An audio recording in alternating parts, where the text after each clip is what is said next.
Bienvenue Bienvenue au Geek Show Popcorn. Popcorn. Prise 2. Problème de batterie caméra.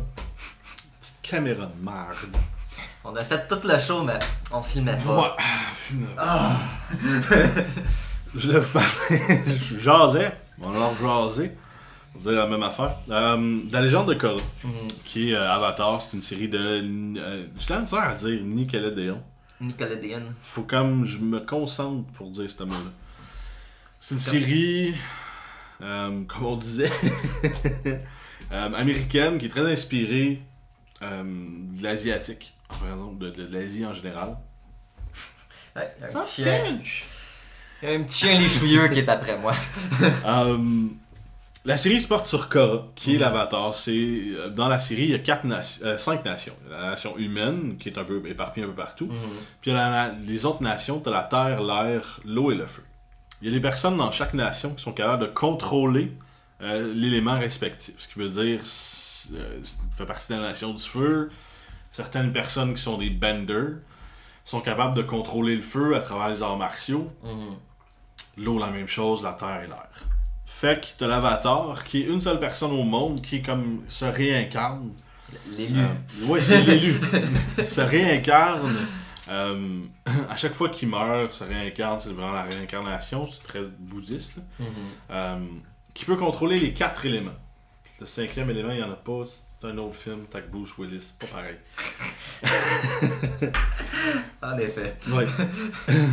Fait que l'avatar peut contrôler ces 4 éléments. Là, c'est Korra, qui est une jeune fille qui représente quand même assez la démocratie. Justement, je vais faire des liens avec ça pour chaque saison. Je vais vous parler un peu justement de chaque saison. Il y a plusieurs personnages. Il y a Korra, Mako, Bolin, Asami, Tenzin, Lin Beifong.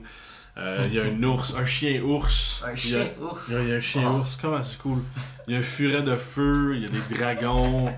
Puis quelle est cette affaire? Mais. Je vous jure que j'ai pris ma douche aujourd'hui. Hein. C'est pas On va ça. prendre deux. Mais ces personnages-là, ce groupe de personnages-là, représente la démocratie. C'est des jeunes qui sont un peu. Essaient toujours de faire plaisir à la plus grande majorité, défendre le peuple, toutes ces affaires-là. Puis ils représentent vraiment. Dire, tout le monde se voit dans ces personnages-là. Chaque personnage a des idées très très différents. Mais on se représente quand même assez bien dans cet amalgame de personnages-là. Il y a eu une grosse controverse récemment en 2014. À cause que Korra, dans la meilleure que la saison finit, on découvre qu'elle est lesbienne. Choqué. C'est tellement grave. Oui. Oh my god! Mais moi je trouvais que c'était une belle fin. T'as entendu un peu parler de la... Ben, moi, je connaissais pas ça. Ok, Ben, bon. j'ai entendu parler de Legend of Korra, mais j'ai jamais regardé les épisodes. Ok. Donc, Fait que ouais, il y a une grosse controverse. Elle est lesbienne, on s'en Ah, fout. C'est tous des nerds de 15 ans qui souhaitaient un jour sortir avec elle. C'est un personnage, man! En même temps, à 15 ans, moi j'étais comme, ouais, je veux sortir avec Princesse Léa. Ça marchait pas. Elle voulait pas. Ouais. Elle est pas super belle de nos jours, Princesse Léa. Elle mangeait un coup, ça y est. Fait que je vais essayer un peu de vous parler de chaque saison, chaque personnage, chaque méchant dans les saisons. On va dire, c'est plus ça, moi, qui m'intéresse. Mais avant de passer à ça, je vais vous nommer une couple d'acteurs qui jouent dedans. J.K. Simmons joue Tenzin, qui est J.K. Simmons, c'est celui qui a fait le J. Jonah Jameson dans Spider-Man. Lance Henriksen, j'ai capable de le dire, pas comme du monde encore, qui joue un des lieutenants d'Amon. Lance? Je dirais pas son fucking nom. C'est celui qui joue Bishop dans Alien. Qui est quand même Personnage iconique. quand même. Il y a Clancy Brown qui joue dans Highlander, fait le méchant dans le premier. Tout fucked up, là, puis il tranche le monde en deux. Lisa Edelstein qui joue dans House, qui fait la fonctionnaire, médecin, peu importe. Audrey Plaza qui joue dans Scott Pilgrim et plein de choses. Henry Rollins qui joue dans Son of Anarchy, fait un des nazis racistes. Zelda Williams, qui est la fille de Robin Williams, qui a quand même une carrière assez intéressante, qui joue Kuvira, une des méchantes, dans la dernière saison. T'as James Remar qui joue aussi dans tout, mais précisément il fait le père de Dexter dans Dexter, donc vous le replacez un peu plus. c'est quand même des gros noms qui jouent dans une série peu populaire ici, quand même assez populaire aux États-Unis. Ces gens-là sont pas attachés à un projet qui foire, là, fait que c'est quand même un bon projet. Même s'il a foiré à m'amener. Mais il est revenu, c'est quand même assez drôle. Donc, on va commencer par la saison 1, ce qui est l'air. Le méchant dans la saison 1, c'est Amon. C'est un méchant qui a un masque, qui dit qu'il est brûlé. Il veut se débarrasser, des Benders, de ceux qui contrôlent le feu, l'air, la terre ou l'eau. Puis il se présente comme étant l'élu. Il veut se débarrasser des Benders pour installer... Café. Pour installer un régime égalitariste. Voilà. On a la misère avec ma gueule aujourd'hui. J'ai du sorte de boire tantôt.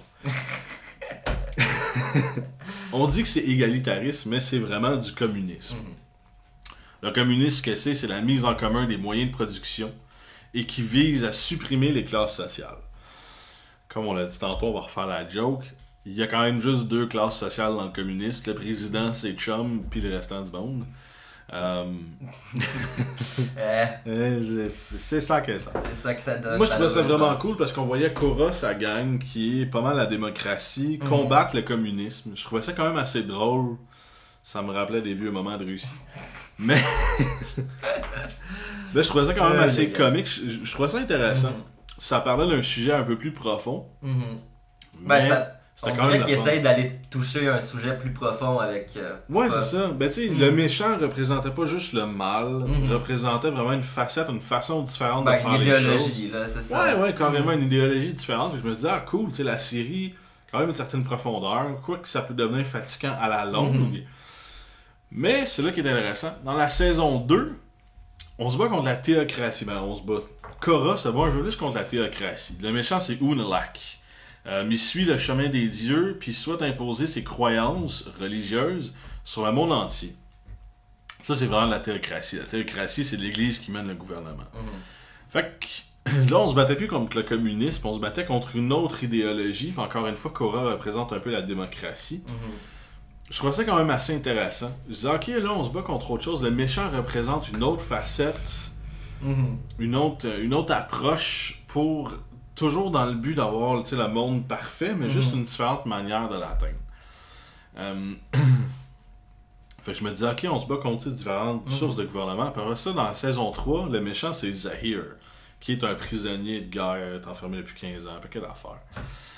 Lui, il veut se débarrasser le monde entier des dirigeants illégitimes, puis rendre au monde leur choix. Ce qui veut dire de l'anarchie, grosso modo. L'anarchie, c'est sans loi ni gouvernement, les lois morales priment sur une structure sociale. Il n'y a pas de structure sociale. Fait que c'est vraiment des lois morales qui mènent le monde, qui n'est pas une mauvaise chose. Non, c'est pas une mauvaise chose. Ben, faire comprendre à tout le monde que ta liberté s'arrête là où celle du prochain commence, ça commence à devenir un peu plus complexe. Ça, c'est toujours ceux qui... comment je pourrais dire, veulent profiter des autres qui vont en profiter. Exactement. L'anarchie, ça irait bien s'il n'y aurait pas de trou de cul. Malheureusement, le monde est rempli de trous de cul. Vraiment, là. Fait que Zahir se bat pour ça. Il tue une reine, il fait un paquet d'attentats. C'est pas... Il y a beaucoup de monde, j'ai entendu dire des commentaires, beaucoup de monde qui dit « Ah, c'est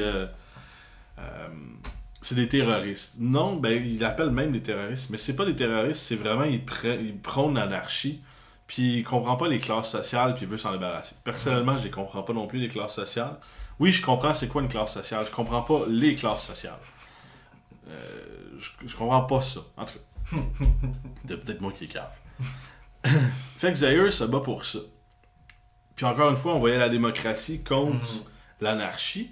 Puis c'est là qu'il y a vraiment, je trouve que c'est la meilleure saison qui a le plus d'impact, parce qu'on voit vraiment la démocratie qui, en fin de compte, se bat pour la moralité de la majorité des gens. Puis un peu se bat contre ce qu'ils croient. Fait que je trouvais ça vraiment intéressant. Le méchant est débile, Zahir, en passant. Est vraiment bien fait. Vraiment bien représenté. Puis c'est pas mauvais, mais se bat vraiment contre... Ok, ben je me bats contre une personne qui a des choix moraux qui sont pas mauvais, tu sais. C'est un petit peu déchirant. C'est une très bonne saison. Puis ça culmine à la saison 4 avec la méchante Kuvira qui est jouée par Zelda Williams. Elle veut rétablir la paix par la création d'un empire militaire, comme dans Star Wars. C'est très cool. Mais ça s'appelle du fascisme. Pur et dur. Du fascisme, techniquement, ce que c'est un gouvernement qui mobilise ses ressources d'État pour le bien de la nation via une politique ultranationaliste ou militariste. Ça, ce que ça veut dire, parce que c'est pas très clair de même, c'est qu'on prend toutes les ressources de tout le monde, puis on les mobilise pour ce qu'on a de besoin. Ce qui est pas une mauvaise chose, on s'entend. Mais l'ultranationalisme, ce que ça veut dire, c'est que si t'es capable de te battre, puis il y a une guerre, t'es forcé de venir te battre. Tu es une ressource. Le militarisme, c'est un peu la même chose. Ce qui veut dire que les personnes sont des ressources, puis si toi t'as de la bouffe, puis là-bas ils crèvent de faim, mais on t'enlève ta bouffe, puis on en donne à l'autre. C'est un partage forcé. Ce qui veut dire que ça tue un peu les classes sociales, mais ça crée vraiment une... Ben, il y a encore des classes sociales aussi. Il y a encore des classes sociales, t'as mais... les militaires, on te les demande... ressources. Ouais, on te demande pas ton opinion, par contre. Non. Si on te dit, écoute, on a besoin de ta maison, ben tu décalisses, puis on prend ta maison. Si... Décalisses pas, ben on te fait décalisser. On fait décalisser. Fait que c'est vraiment, c'est quand... Ça prône la dictature, quasiment. Ben oui. Il y avait un fascisme italien, ça a commencé vraiment en Première Guerre mondiale, le fascisme. Ça, c'était de la dictature. Puis maintenant, le fascisme italien, c'est aussi appelé la dictature. Le fascisme, c'est devenu d'autres choses. Très peu de monde qui se disent fasciste. Parce que c'est péjoratif, c'est pas très bon. Là. Mais Kuvira représente vraiment le fascisme. Elle veut redonner la grandeur et la gloire au peuple de la terre. Fait qu'elle décide de vraiment mobiliser toutes les forces puis d'aller même contre les dirigeants du peuple de la terre pour leur dire faites les affaires pas comme du monde, moi je vais rentrer en place. C'est vraiment du gros... moi je trouve que c'est du québéquisme. On est tous prêts à aller se battre, mais il n'y en a pas un Christ qui le fait. La démocratie contre ça, c'était quand même assez particulier parce que c'était pas un peuple qui se bat contre un autre peuple, c'est un peuple qui est forcé de se battre contre quelqu'un d'autre, même si c'est le même peuple. C'est comme le peuple qui est forcé de se battre contre le peuple. Fait que c'est assez étrange. Fait que c'est comme une guerre de dirigeants. Okay. C'est celui qui a le plus de pouvoir. Puis je trouve que la série, c'est une méchante qui est super intéressante, mais je trouve que ça je la trouvais poche un peu celle-là, parce que c'était juste du monde qui se tapait dessus pour rien. Okay. Ça j'ai trouvé un peu facile. Ben ça aussi, utiliser le terme fasciste, c'est très facile, là, je trouve. Ouais, c'est ça. Ben, ils appellent pas ça du fascisme là-dedans. Okay. Mais si tu dis la série, la 4e saison... Ben, une dictature militaire n'est pas obligatoirement fasciste. Non, mais ça l'est crissement. Ouais, ok. Moi, je l'ai pas vu. Donc. C'est du fascisme pur et dur. Fait que je trouvais ça super intéressant de voir un côté différent dans un dessin animé qui parle vraiment aux adultes. Puis vraiment aux enfants, parce qu'il y a du monde qui font avec du feu puis de l'eau. Nice. Fait que les enfants sont comme wouah! Puis les parents font comme ah, c'est fasciste. Tout le monde s'y retrouve là-dedans. Moi, je trouve ça vraiment cool. C'est une super belle saison. Il y a eu une grosse controverse, comme on disait tantôt, face à la finale. Je voulais en parler, mais en fait, compte, j'en parlerai pas parce que je trouve ça carrément con. Tu sais, je voulais parler plus longuement sur la finale, le fait que ça soit une lesbienne. Je trouve que ça n'a même pas sa place. Ben non. Acceptez-le, fermez votre gueule. C'est tout ce que j'ai à dire là-dessus. Honnêtement, je vais en parler longuement. Fuck off, j'en parlerai même pas, ça me tente plus. Non, ça vaut pas la peine, je pense. Mais c'est très drôle quand même, parce que je sais pas, je l'ai pas vu encore une fois, mais tu sais, on dirait très de la propagande un peu américaine. Je sais pas, ça me fait un petit peu penser à ça, là. La manière que tu le décris, tu sais, surtout la division des saisons, bon, communisme, le rideau de fer, après ça les fascistes, après ça la théocratie. Je sais pas. On dirait qu'il y a un petit fond quelque part de propagande et de... Quand même. Mais encore une fois, c'est comme la fausse démocratie. Ça représente la fausse démocratie. L'illusion du choix de tes élus. Ouais. Mais c'est vraiment pas ça. Il y en a un touché... Il touche un peu à ça, mais c'est très subtil. Comme quoi que les élus, c'est pas nécessairement ceux qui sont choisis, c'est Dans la vraie vie. Non, c'est ça. C'est ceux qui ont assez d'argent pour... Exactement, je veux dire, on va pas partir sur une chire politique, mais on peut choisir entre quelques élus. Les élus, c'est qui est choisi, puis ça, c'est une autre affaire. Là, on nous donne 4-5 personnes à qui choisir, je veux dire, entre Jean Charest puis Couillard, tu sais plus quel truc de cul voter. Ah, jouer à pile ou face, puis... Ouais, c'est ça, pile ou face, qui nous chie dessus. Ah. Bref!